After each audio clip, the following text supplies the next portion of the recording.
নতুন সভাপতিয়ে দায়িত্ব গ্ৰহণ কৰিছে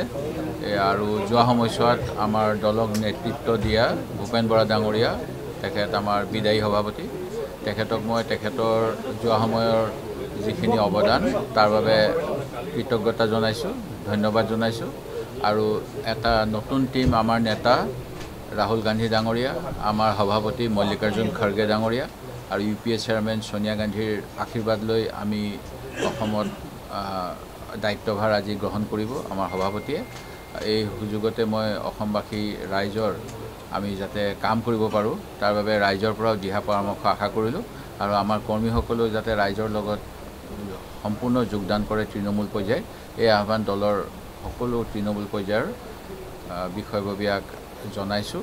আৰু আশা ৰাখিছোঁ ৰাইজে বিচৰা মতে আমি তেখেতসকলক বিজেপিৰ বৰ্তমান